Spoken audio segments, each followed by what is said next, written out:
A steel tray flew through the air. Scalding tomato soup hit a man square in the face. The mess hall went dead silent. 200 convicts froze with forks halfway to their mouths. The thrower was 6'5", bald and smiling. The man with soup running down his collar did not move. He did not flinch. He did not wipe his eyes. He simply set his own tray down on the steel table. He folded his hands in front of his stomach. He bowed once, slow and exact, like he was greeting an old teacher. The bully laughed. The whole block laughed with him. Then the quiet man took one small step forward, and in the next 4/10 of a second the laughter stopped forever. His name was Daniel Vance. He was 45 years old. He looked like an accountant because he was an accountant. But that bow was not the bow of an accountant. So what was a man like Daniel doing inside Belmark State Penitentiary in the first place? Stay with me on this one. Daniel Vance walked through the front gate of Belmark on a gray Tuesday morning, with one cardboard box pressed against his chest. Inside the box was a toothbrush, a pair of reading glasses, 2 pencils, and a worn paperback copy of the Tao Te Ching with a cracked spine. That was all he was allowed to bring. The guards looked him over twice. Soft hands, round shoulders, a small belly under his shirt, a face that smiled too easily. They marked him down on the intake sheet as low risk and pointed him toward D block. D block was not low risk. D block was where they put the men nobody wanted to think about for the next 5 years. Daniel did not argue. He never argued. He had not argued at his trial either. The judge had read the tax fraud charge out loud, and Daniel had simply nodded once and said, "Yes, Your Honor." His lawyer had begged him to fight it. His sister had begged him to fight it. Daniel had thanked them all and accepted the sentence. 5 years. He did not explain to anyone why. The cell they gave him was on the second tier. 8 feet by 6 feet. A steel bunk. A steel toilet. A small steel desk bolted to the wall. Daniel set his cardboard box on the desk. He placed the Tao Te Ching beside the glasses, perfectly squared with the edge. Then he stood in the center of the small room with his eyes closed and his hands folded in front of his stomach, and he breathed. He breathed for 12 minutes. Slow, even, through the nose, out through the mouth. He counted the breaths the way he had been taught to count them when he was 23 years old, kneeling on a wooden floor in a small temple in the hills of Pennsylvania, with an old monk named Master Zhao tapping a bamboo stick against his lower back every time his posture slipped. Daniel had been a lay disciple of the Shaolin Temple's North American mission for 22 years. He had walked into that temple at 23 with a broken nose, a drinking problem, and no idea what to do with the rest of his life. He had walked out at 45 with neither. In between he had studied Liuhan, Chin Na, and the 18 empty-hand forms. He had learned to sweep a leg so softly that the man falling did not even know he had been swept until he hit the floor. He had learned how to take a wrist and rotate it 10 degrees in a direction wrists do not go, and to do it without breaking the bone, only the will.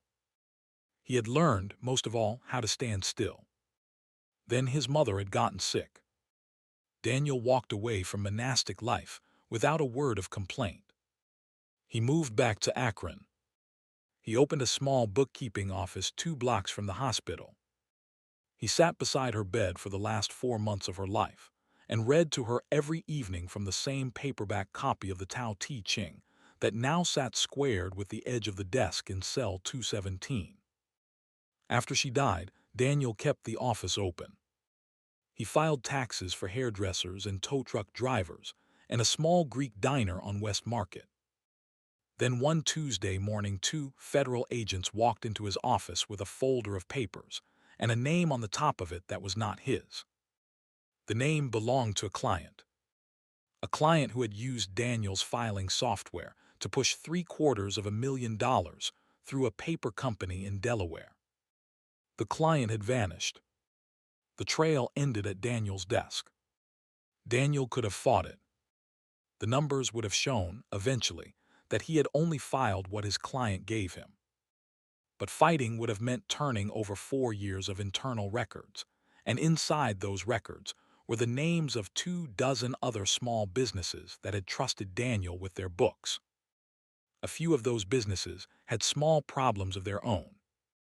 Daniel had called his lawyer and told him to plead it out. He would not drag anyone else into the fire. That was why a man like Daniel was in Belmark. Now here is what Belmark did not know. On the first morning, he was woken at 5:30 by a bell. He folded his bedding into a perfect square. He stood in the center of the cell and ran through the first 3 of the 18 forms, in silence, in slow motion, so that to any guard glancing in through the bars, it looked exactly like a middle-aged man stretching out a stiff back. By breakfast, nobody on the tier had given him a second glance. By lunch, they had given him a nickname: Soup Boy. The nickname was a promise of what was coming. The man who would deliver on that promise was Rurk Kowalski. Everyone on D Block called him Bull. He was 40 years old, 6'5", 290 pounds, bald as a cue ball. He had spent the last 7 years running the Aryan Iron Crew, a brotherhood of 22 men who controlled the commissary trade on D Block. Bull collected tribute. New fish paid in cigarettes, or in stamps, or in favors. Men who could not pay knelt. Men who would not kneel got their faces broken in the showers. In 11 years, no man inside Belmark had refused Bull twice. On day 3, Daniel was sitting alone at the end of a long steel table in the mess hall, eating a bowl of red beans. The table was empty on both sides of him. Daniel did not seem to notice. He ate slowly. Bull walked the length of the hall with a tray balanced flat on the palm of his right hand. On the tray was a single bowl of tomato soup, still steaming. He stopped 3 feet from Daniel. He grinned at the rest of the hall. He said loud enough for everyone to hear, "Welcome to D Block, Soup Boy." And he threw the tray. The bowl flipped in the air. The soup arced. It hit Daniel across the forehead and ran down the bridge of his nose and into the collar of his blue uniform shirt. It was hot enough to scald. The bowl bounced off his cheek and clattered onto the floor. The hall erupted. 200 men howled with laughter. Bull spread his arms wide and turned in a slow circle, drinking the noise in like a man drinking cold beer on a hot day. Daniel did not move for one long second. His eyes were closed. His hands were folded in his lap. He was breathing. Slow, even, through the nose, out through the mouth. He opened his eyes. He picked up a paper napkin from his tray. He wiped the soup out of his eyebrows, carefully, the way a man wipes rain off his glasses. He folded the napkin in half. He folded it in half again. He set it on the edge of his tray. Then he stood up. He was a head shorter than Bull. He had to look up. He did not look angry. He did not look frightened. He looked, more than anything, mildly disappointed, the way a teacher looks at a student who has not done his homework. He folded his hands in front of his stomach. He bowed. It was a small bow, maybe 15 degrees. But it was exact, the way a man bows who has bowed 10,000 times before. The hall was still laughing when Bull swung. It was a right hook, the kind of punch that had broken 3 jaws on D Block in the last 2 years alone. It was traveling at the side of Daniel's head with enough force to crack a cinder block. Daniel did not lean back. He did not raise his hands. He simply was not where the punch was anymore. His head had tilted 4 inches, and the giant fist whistled through empty air an inch from his ear.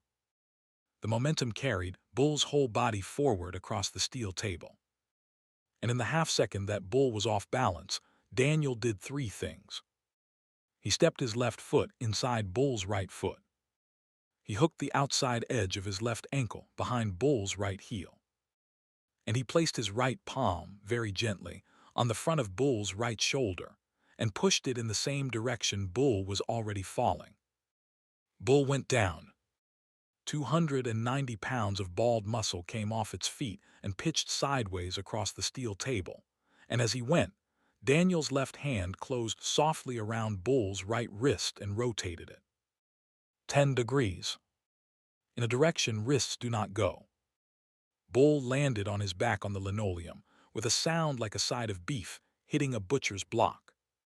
His own arm was folded across his own chest, his own elbow pointed at the ceiling, and a small accountant from Akron was kneeling on one knee beside him, holding that wrist between his thumb and two fingers as gently as a man holding a hummingbird. Daniel had not thrown a punch. He had not thrown a kick. Not one strike had landed on flesh. Up on the catwalk above the hall, the two guards on duty were leaning on the railing with their mouths open. One of them lifted his radio. The other one shook his head. There was nothing to call in. The big man had swung first. The small man had not hit him. The big man was on the floor. It was technically not assault. It was technically nothing at all. The hall had gone completely silent. Daniel released the wrist. He stood up. He bowed again, the same small 15-degree bow, and he picked up his tray with the soup still dripping off it, and he walked out of the mess hall without saying a single word. Behind him, Bull lay on the floor for a long 10 seconds before anyone in the iron crew dared to walk over and help him up. That night, inside the long, narrow office that belonged to Deputy Warden Earl Holcomb, a heavy man in a wrinkled brown suit sat behind a steel desk and listened to a story he did not like. The man telling the story was Sergeant Pyle, the senior guard on D Block. Pyle laid it out flat. The new fish had put Kowalski on the floor in front of the whole hall, without a single blow landed. The crew was humiliated. By morning, the whole prison would know. Holcomb chewed the inside of his cheek. Bull Kowalski was not just a shot caller. Bull was a partner. For 4 years now Holcomb had been skimming the commissary account, and the laundered money had been moving back into his pocket through small payments routed through the iron crew's outside connections. If Bull's authority cracked, the whole arrangement cracked with it. Holcomb simply nodded, lit a cigarette, and said, "Leave the new fish to me." Pyle left. Holcomb picked up his phone and made a call. By morning, the hall was buzzing. By afternoon, Daniel had eaten lunch alone again. By evening, the whole prison had decided, for the moment, to leave Soup Boy alone. The night passed without incident. By the third day, a careful observer might have said the whole thing was already blowing over.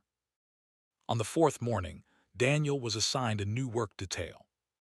He was moved out of the laundry and into the law library. It was, on paper, a promotion. The law library was quiet.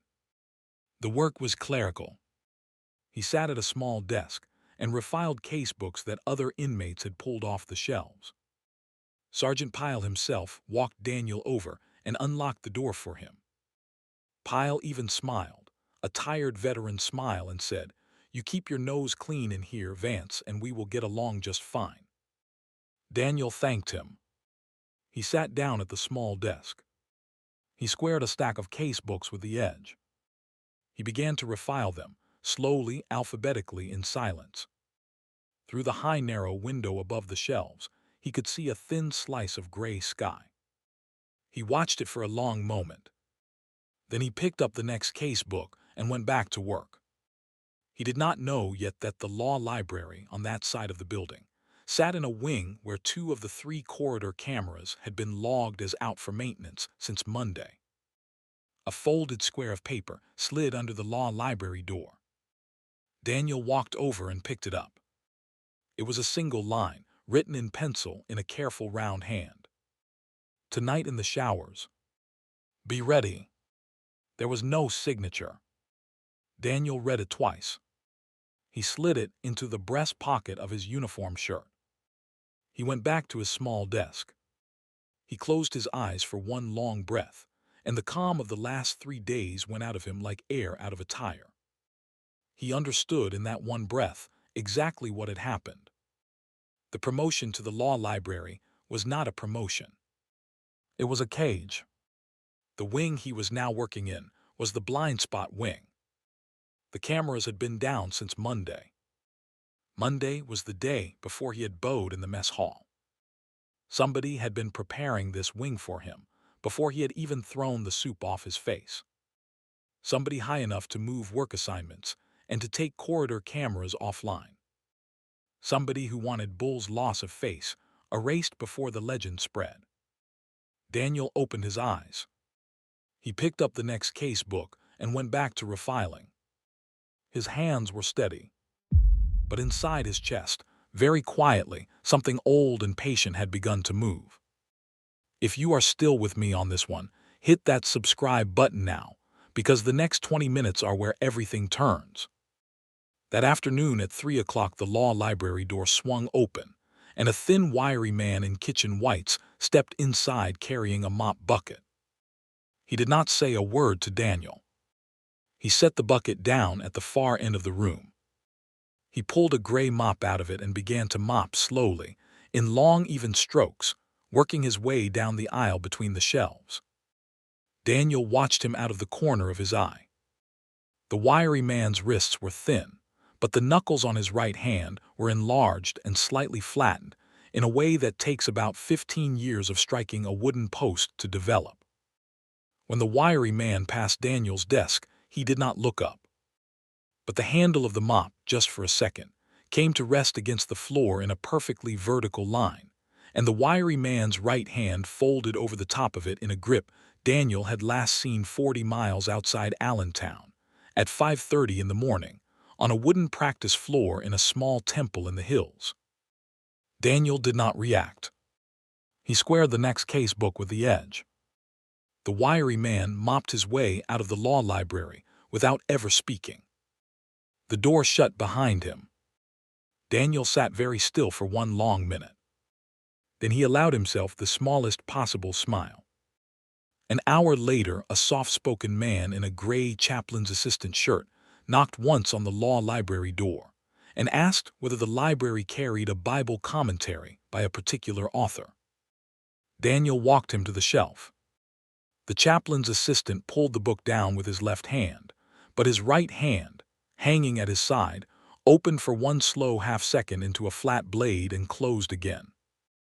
It was a hand shape that had no purpose in a chaplain's library. It had a great deal of purpose on a temple practice floor. The chaplain's assistant signed the loan card in the same careful round handwriting that had written, in pencil, "Tonight in the showers. Be ready." He walked out. At 4 o'clock, a janitor in a dark green coverall came in to empty Daniel's trash. He was a square-shouldered man with calloused knuckles and a small faded mark behind his left ear that, in the right light, was the shape of a lotus. He nodded once. He took the trash. He left. By the time the law library closed at 5, Daniel understood 3 more things.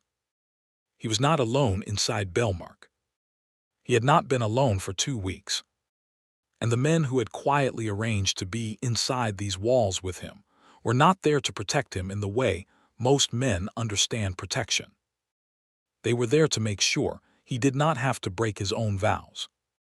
The Shaolin Temple's North American mission was a small mission. Daniel had been one of fewer than 40 lay disciples in the whole 22-year history of the place. Most of those disciples had drifted back into the world. They had become carpenters and electricians and physical therapists, and in 3 cases, prison chaplains. They kept track of one another. When one of their own quietly took a 5-year tax fraud sentence, rather than throw 24 small clients into a federal fire, the news traveled. Quietly, Without fuss, the way news travels among men who have all stood barefoot on the same wooden floor at 5 in the morning. The temple network did not break Daniel out of Belmark. That was not how the temple worked. The temple instead sent in 3 of its own.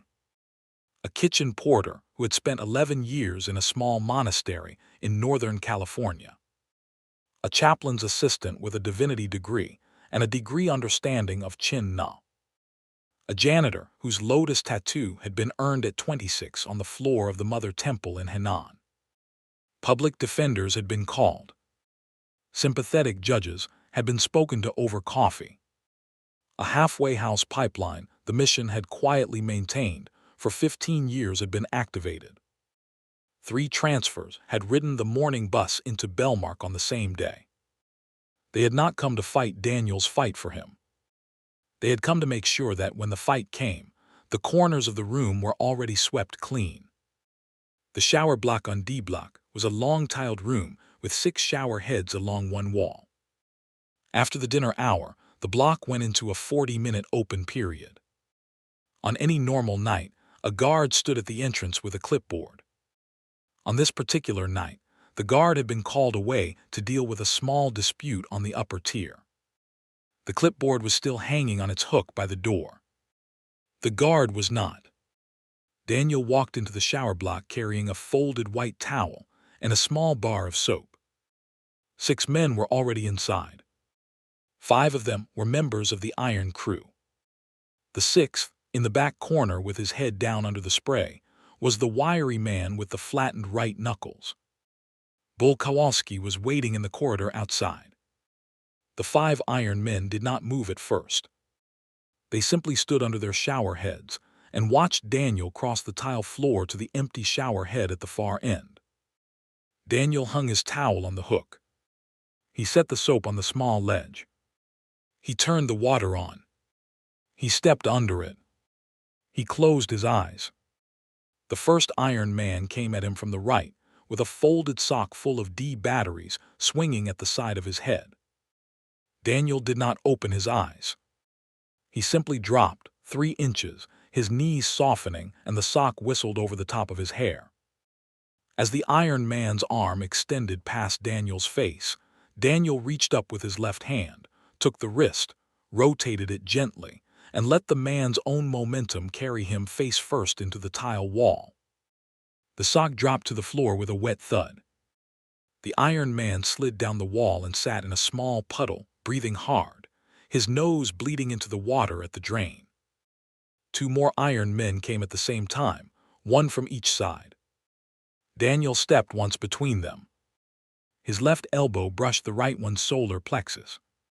His right palm settled, very gently, on the side of the left one's neck. Both men folded at the knees and sat down on the wet floor with the slightly surprised look of men who have just realized the room is spinning. They did not get up. The 4th Iron Man pulled a shank. It was a plastic toothbrush handle that had been sharpened on the floor of a cell for 3 weeks. He held it low and underhand, the way a man holds a knife when he actually knows how to use one. Daniel stepped back once. The wiry man with the flattened knuckles stepped out from under his shower head in the back corner and crossed the room without hurrying. He came in on the 4th Iron Man's blind side. His left hand floated up under the man's right elbow and lifted it, just an inch. His right hand wrapped around the back of the man's wrist and pressed down. The shank fell out of fingers that no longer worked. The wiry man guided the Iron Man, gently, down onto the wet floor beside his 3 friends. He nodded once at Daniel. Daniel nodded back. The whole exchange had taken perhaps 4 seconds. The 5th Iron Man was already running for the door. He hit the corridor at full speed and ran straight into the chest of Bull Kowalski. Bull caught him by the shoulders. Bull looked past him into the shower block. He saw 4 of his men on the floor. He saw the small accountant standing calmly under a running shower head with his eyes finally open. He saw, behind the accountant, a wiry man in shower shoes who had not been on the inmate list of D Block 48 hours ago. Bull took one step into the room. Daniel turned off the water. He dried his face. He walked across the wet tile until he was 3 feet from Bull. He folded his hands in front of his stomach. He bowed. Bull's right hand came up in a fist. It did not get all the way up. Daniel's left palm settled softly on the inside of Bull's elbow, and his right hand closed around Bull's wrist. He rotated it 10 degrees. In a direction wrists do not go. Bull went down on one knee on the wet tile, his face an inch from Daniel's stomach, his right arm folded across his own chest exactly as it had been folded in the mess hall 4 days earlier. Daniel leaned down. He spoke into Bull's ear in a voice so quiet that the wiry man at the back of the room had to strain to hear it. He said, "The deputy warden is finished. So is your crew. Tomorrow you will walk into the warden's office, and you will tell him everything you know about Earl Holcomb and the commissary money. You will tell him because, if you do not, the only thing that will be left of the Iron Crew by the end of next week is a story the older inmates tell the new fish about a man who got soup thrown on him once. Do you understand me?" Bull made a small sound that might have been a yes. Daniel released the wrist. He stood up. He picked up his soap from the ledge. He walked past Bull and out of the shower block. Behind him, 4 iron men sat on the wet floor, and one shot caller knelt on one knee, and one wiry kitchen porter quietly began to mop up the small puddles of blood near the drain so that, when the guard finally returned with his clipboard, the shower block would look exactly the way it was supposed to look. The next morning, a folder appeared on the warden's desk. Nobody knew exactly how it had gotten there. The folder contained 4 years of commissary receipts, 3 handwritten ledgers that matched those receipts, and a notarized letter signed by a halfway house chaplain in Cleveland, who happened to know a great deal about small payments flowing out of Belmark and into a personal account belonging to Deputy Warden Earl Holcomb. The warden was a careful man and not a brave one. He read the folder twice. He called the state inspector general. By 2 o'clock, Holcomb was sitting in the back of an unmarked car with his hands cuffed in front of him. Bull Kowalski did walk into the warden's office that morning. He told the warden everything. He told it slowly, looking at the floor. When Bull was done, the warden moved him into protective custody, and within the week the Aryan Iron Crew, without a shot caller and without their corridor in the commissary, came apart. A few of the older members quietly joined other groups. A few of the younger ones went back to being people again. The crew did not so much fall as evaporate. Daniel was moved out of the law library and back into the laundry. He preferred the laundry. The work was simple. The room was warm. He folded sheets in long, even motions and counted his breaths in his head the way he had been taught to count them when he was 23 years old. The wiry kitchen porter finished his short transfer rotation and was bussed back out to a low-security facility 2 states away. The chaplain's assistant served his 90-day temporary assignment and left on a Friday afternoon with a small canvas bag over his shoulder. The square-shouldered janitor with the lotus tattoo behind his ear stayed on for another 6 months, and then he, too, moved on. None of them said goodbye to Daniel directly. They did not need to. They had stood together once on a wet tile floor in a shower block on D Block, and that was enough. Daniel served 3 more years and 4 months. He was a model inmate. He took 2 correspondence courses in nonprofit accounting. He read his paperback copy of the Tao Te Ching from cover to cover 11 more times. He bowed once every morning in the center of his small cell to a teacher in a temple 40 miles outside Allentown who had been dead now for 9 years. He did not throw a single punch for the rest of his time inside. When he walked out of the front gate of Belmark on a soft spring morning, his sister was waiting for him by an old gray station wagon. Daniel hugged her once. He set his cardboard box on the back seat. Inside the box was a toothbrush, a pair of reading glasses, 2 pencils, and a worn paperback copy of the Tao Te Ching with a slightly more cracked spine.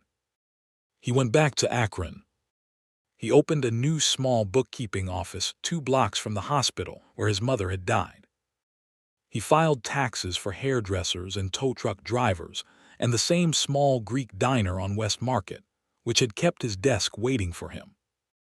On Saturday mornings, he drove 40 miles out to a small wooden temple in the hills of Pennsylvania.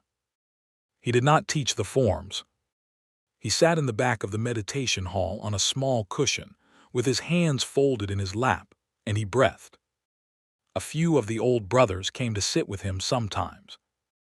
The wiry man with the flat knuckles, the chaplain's assistant with the careful round handwriting, the square-shouldered man with the faded lotus behind his ear.